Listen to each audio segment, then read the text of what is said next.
ভাই দেখেন, আমরা নারিকেল গাছ যে পরিষ্কার করার পরে যে ছোবাগুলা ফেলে দেই, এই ফেলে দেওয়া ছোবা দিয়েও যে কত সুন্দর সুন্দর জুতা তৈরি করা যায় তা কি কখনো ভেবে দেখেছেন?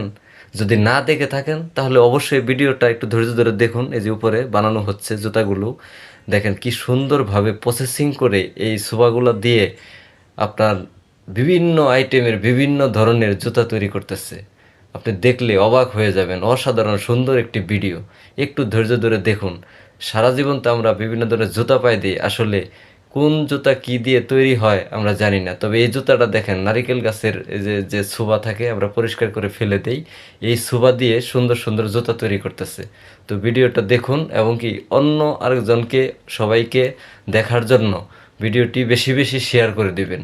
শেয়ার করে দিলে সবাই দেখতে পারবে যে আসলে আমরা যে জিনিসগুলো ফেলে দেই সেই জিনিসগুলো দিয়েও অনেক কিছু তৈরি করা যায়, আইডিয়া নেওয়া যায়। তো ভিডিওটি ভালো লাগলে অবশ্যই বেশি বেশি শেয়ার করে দিবেন এবং লাইক এবং কমেন্টস করবেন। ধৈর্য ধরে ভিডিওটি দেখুন শেষ পর্যন্ত, কি সুন্দর একটি জিনিস তৈরি হয়।